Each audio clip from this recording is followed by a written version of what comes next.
வணக்கம். காலை நேர பிரதான செய்திகள். விரிவான செய்திகளுக்கு செல்லும் முன்னர் முதலில் தலைப்புச் செய்திகள்.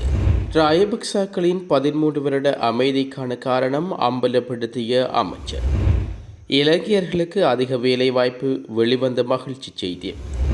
அத்துடைய ரத்னதேரரை கைது செய்ய போலீசார் குவிப்பு, 10 இடங்களில் சோதனை.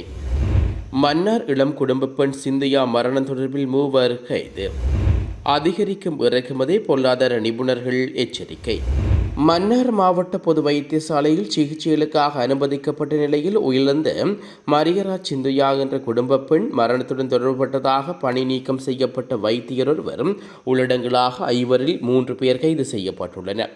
குறித்த கைது நடவடிக்கையானது நேற்றைய தினம் முன்னெடுக்கப்பட்டுள்ளதாக சட்டத்தரணி ப. டெனிஸ்வரன் தெரிவித்துள்ளார். இவ்விடயம் தொடர்பாக அவர் மேலும் தெரிவிக்கையில், மன்னார் மாவட்ட பொது வைத்தியசாலையில் சிகிச்சைகளுக்காக அனுமதிக்கப்பட்ட நிலையில் கடந்த வருடம் ஜூலை மாதம் 28ஆம் தேதி உயிரிழந்த மரியதா சிந்துயா என்ற பட்டதாரியான இளம் குடும்ப பெண் மரணத்திற்கு நீதி கோரி வழக்கு விசாரணைகள் முன்னெடுக்கப்பட்டு வந்தன. மருத்துவரின் கவன ஈர்ப்பால் ஏற்பட்ட அதீத இரத்தப்போக்கு காரணமாகவே குறித்த இளம் தாயின் மரணம் சம்பவித்துள்ளது என்று மருத்துவ பரிசோதனையில் அறிக்கை வெளிவந்துள்ளது.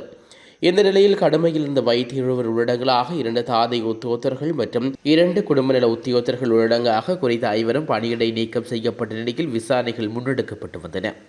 குறித்த 5 தாதி உத்தியோகத்தர்கள் ஒருவரும் 2 குடும்ப நல உத்தியோகத்தர்களும் மன்னார் மாவட்ட குற்றத்தடுப்பு பிரிவு போலீசாரால் கைது செய்யப்பட்ட நிலையில் நேற்றைய தினம் மன்னார் நீதிமன்றத்தின் முன்னிலைப்படுத்தப்பட்டனர். இதன்போது மன்னார் நீதிவான் குறித்த 3 எதிர்வரும் 12ஆம் தேதி வரை விளக்கமறியல் வைக்க உத்தரவிட்டுள்ளார். பயங்கரவாத தடுப்புச் சட்டத்தின் கீழ் கைது செய்யப்பட்டு சிறையில் இருக்கக்கூடிய பிள்ளையார் தொடர்பில் கடந்த சில நாட்களுக்கு முன்னர் கடிதம் ஒன்று வெளியாகியிருந்தது. குறித்த கடிதத்தில் மட்டக்களப்பு மாநகர சபை முதல்வருக்கு புனர் நிர்மாணிக்கப்பட்ட பொது நூலகத்தை திறந்து மக்கள் பாவனைக்கு விடுமாறு குறிப்பிக்கப்பட்டுள்ளது. ஆகவே இந்த விவகாரம் குறித்து கடந்த 7ஆம் தேதி மாநகர சபை முதல்வர் சிவம் பாக்கியநாதனின் குற்றப்புலனாய்வு திணைக்களத்தில் விசாரணை ஒன்றை மேற்கொண்டுள்ளார்கள். இந்நிலையில் இந்த கடிதமானது எவ்வாறு தடுத்து வைக்கப்பட்டிருக்கும் பிள்ளையானது வெளிச்சென்றது என்பது தொடர்பிலேயே விசாரணைகள் முன்னெடுக்கப்பட்டு வருகின்றன. மன்னாரில் மக்களின் எதிர்ப்பை மீறி 2வது கட்டமாக முன்னெடுக்கப்பட்டு வரும் காற்றாலை மின்கோபுர அமைக்கும் நடவடிக்கைக்கு எதிராக 7வது நாளாக முன்னெடுக்கப்படும் போராட்டத்துக்கு வலுச்சேர்க்கும் வகையில் மன்னார் பேசாலை கிராம மக்கள் கலந்து கொண்டு போராட்டத்தை முன்னெடுத்து வருகின்றார்கள். மன்னார் தீவு பகுதியில் 2வது கட்டமாக காற்றாலை மின் கோபுரங்கள் அமைக்க நடவடிக்கை எடுக்கப்பட்ட நிலையில் கடந்த ஞாயிற்றுக்கிழமை பாரிய காற்றாலைகளின் பாகங்கள் வாகனங்களில் மன்னார் நகர பகுதியை நோக்கி எடுத்து வரப்பட்ட நிலையில் மன்னார் தள்ளாடி சந்தியில் ஞாயிற்றுக்கிழமை மாலை மக்கள் எதிர்ப்பை வெளியிட்டார்கள்.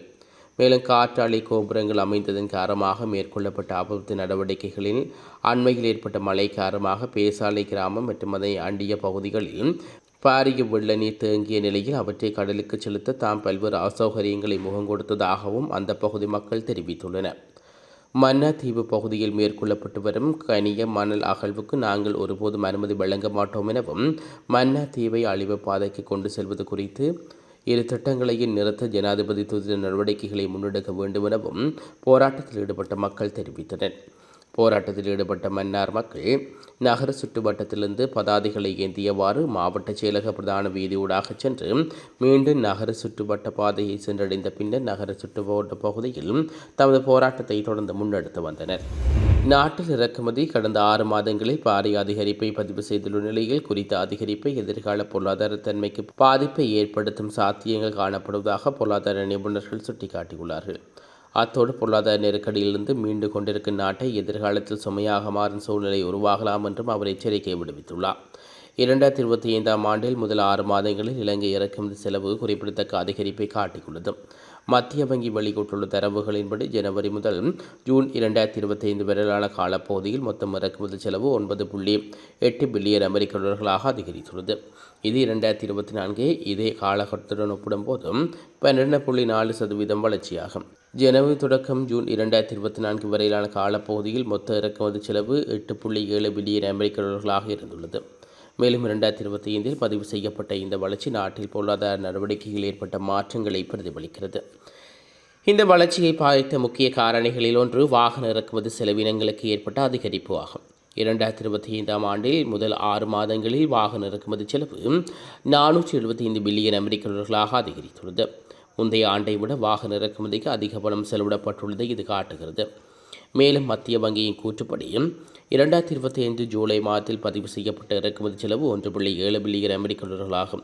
இந்த தகவல் இறக்குமதி செலவினத்தின் தொடர்ச்சியானது என்றும் மேல்நோக்கிய போக்கையும் இது குறிக்கிறது.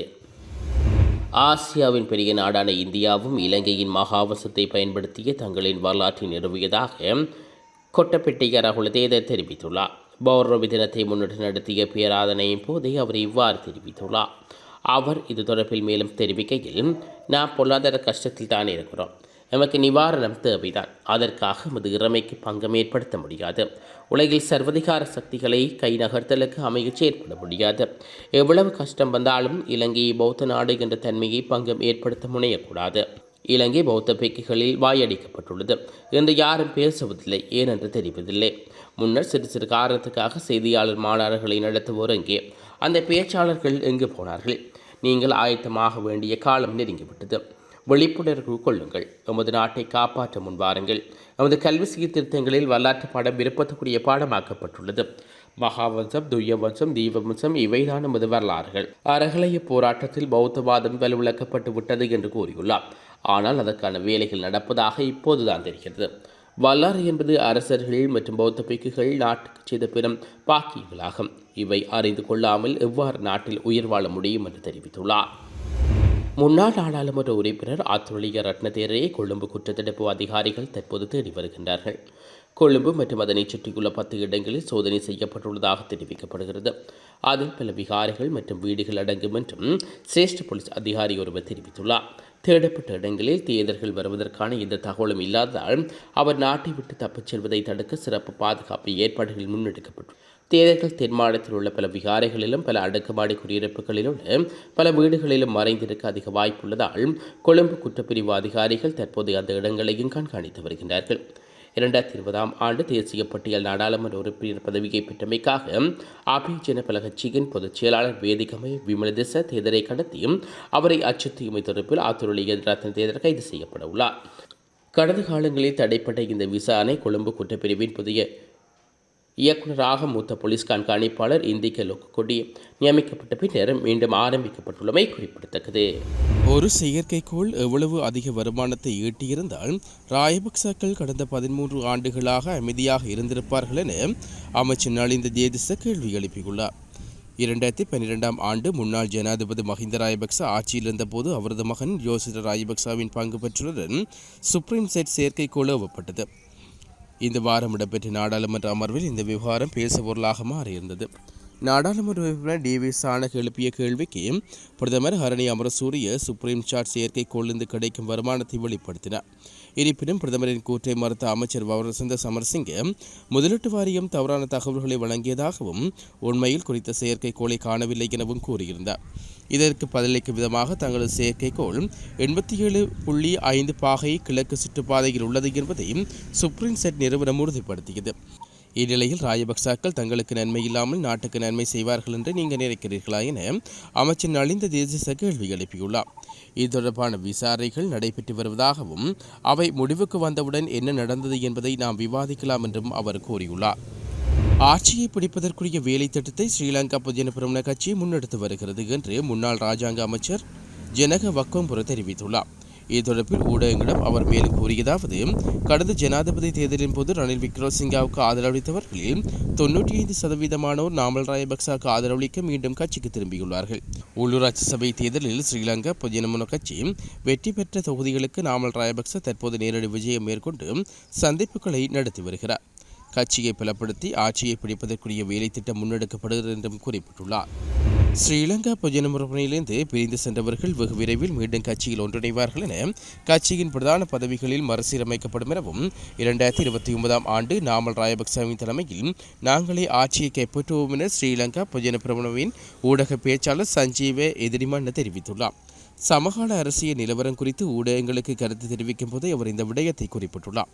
அவர் மேலும் தெரிவிக்கையில், நடைபெற்று முடிந்த ஜனாதிபதி தேர்தல் மற்றும் நாடாளுமன்ற தேர்தல் காலத்தின் போதும் பல்வேறு காரணிகளால் ஸ்ரீலங்கா பொதுஜன கட்சியிலிருந்து விலகிச் சென்று சிரேஷ்ட உறுப்பினர்கள் கட்சியில் மீண்டும் ஒன்றிணைவதற்கு இணக்கம் தெரிவித்துள்ளனர். கட்சியிலிருந்து விலகிச் சென்ற முன்னிலை சிரேஷ்ட உறுப்பினர்களுக்கும் கட்சியின் தேசிய அமைப்பாளர் நாமல் ராயபக்சாவுக்கும் இடையிலான சந்திப்பு கடந்த வாரம் நடைபெற்றது.